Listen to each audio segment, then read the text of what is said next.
देखी नहीं जाती। जो कोई पत्थर दिल इंसान ही इस तरीके की चीजें देख सकेगा। बात यहाँ देश बचाने की है, किसानी बचाने के लिए। इसलिए मैं एक विचारधारा से जुड़ा, क्योंकि वो विचारधारा किसानी की इज्जत करती है, सबको बोलने का, कहीं किसी आवाज को दबाती नहीं है। देश के अंदर किसान की आवाज भी उतनी महत्वपूर्ण है जितनी एक मजदूर की बात है।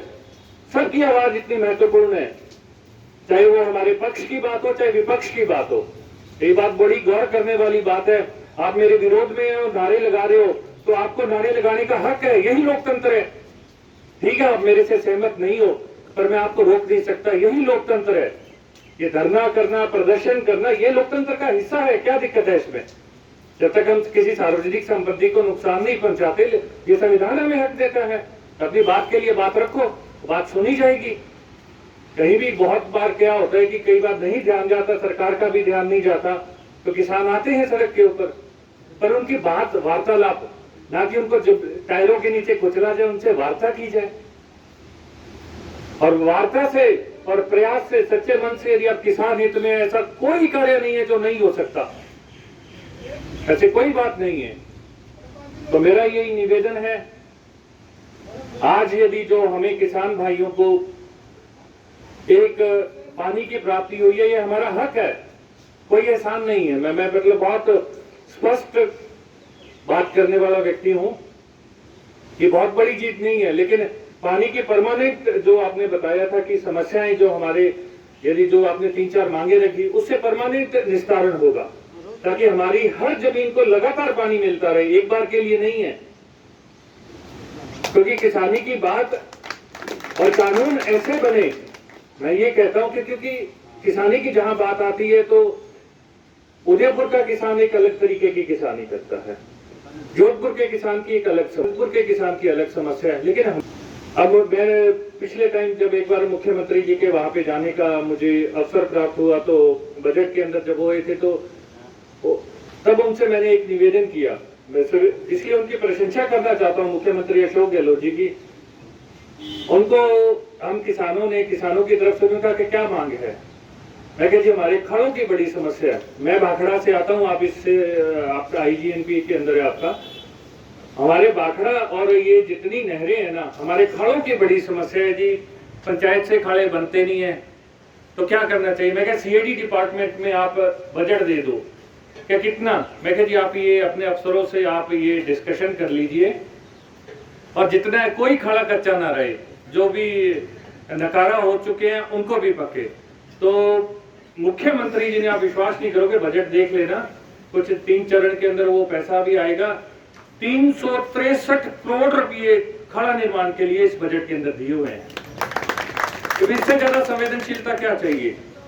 2000 यूनिट तक बिजली फ्री, यह संवेदनशीलता। पर बात है बात पहुंचाने की, क्योंकि मानगढ़ के और गंगानगर के किसानों की जो बात है, वो उनकी समस्याएं डिफरेंट है, विभिन्न प्रकार की समस्याएं हैं। तो यदि हम अपनी बात को वहां बेहतर तरीके से रखेंगे तो उन तक बात पहुंचती है और वो मानते भी हैं। ये अपनी समस्या थी, अपन ने बेहतर तरीके से उनको बात रखी, पेश की, हमारी समस्या का समाधान हुआ। क्योंकि ये सरकार की मंशा है किसान, इसलिए तो अलग से बजट किया, अलग बजट पेश किया, किसानों का कर्जा माफ किया। जो भी सोसाइटी, जितना भी राजस्थान सरकार के अंदर में जितना कर्जा आता था, जितने बैंक है, चाहे कोऑपरेटिव सोसाइटीज हैं, जितने भी ये ग्रामीण बैंक हैं, तो सबका कर्जा, जितना भी कर्जा था, 15,000 करोड़ रुपए के लगभग, उन्होंने पहले 10 दिन के अंदर राष्ट्रीयकृत बैंकों का उन्होंने रोक लिया, उन्होंने नहीं होने दिया। और दूसरी, अभी पिछले दिनों प्राकृतिक आपदा थी, यहाँ अधिकारी भी बैठे हैं। मुख्यमंत्री जी ने, जब कोई भी किसान नहीं चाहता उसको मुआवजा मिले, वो चाहता है मेरे घर में, मेरे खेत में अच्छी फसल हो गए, कोई गुंजा नहीं को मुआवजो। वो कहे मेरे तो बढ़िया नरमा हो जाए, बढ़िया सरसों हो जाए, बढ़िया कपास हो जाए, बढ़िया गेहूं हो जाए, कणक हो जाए, कोई मुआवजा नहीं चाहता। लेकिन प्राकृतिक आपदा, ओलावृष्टि होगी। लेकिन पहली बार मुख्यमंत्री जी को जब ये पता लगी, उन्होंने स्पेशल गिरदावरी के आदेश किए। टिब्बी क्षेत्र के, संगरिया के 17 और टिब्बी क्षेत्र के 39 चक्कों का मुआवजा वित्तीय स्वीकृति के साथ में यहाँ पे आ गया, जिसके लिए खातों का कलेक्शन वो पास हो गया है। ये बड़ी बात है। 39 चक्कों की आप जानकारी आप संबंधित पटवारी गिरदावर से, अधिकारियों से, हमारे तहसीलदार जी बैठे आप ले सकते हैं। ये है संवेदनशीलता मुख्यमंत्री अशोक गहलोत की, ये राज्य किसानों के प्रति संवेदनशीलता राज्य सरकार की।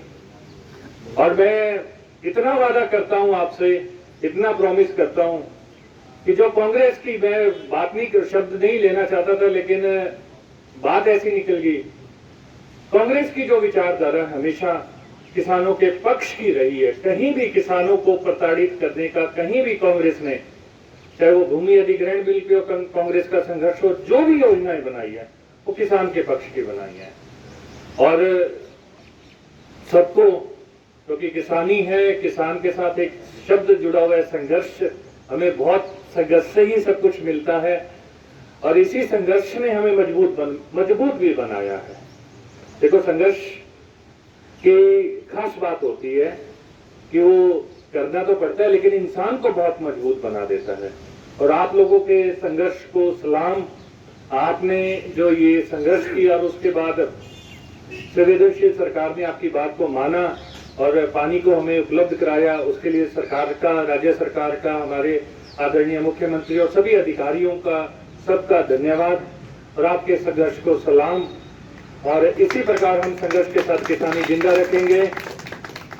और एक जोरदार जय घोष के साथ मैं अपना भाषण समाप्त करता हूं। किसान एकता जिंदाबाद, किसान एकता जिंदाबाद। जय हिंद, जय भारत, जय किसान।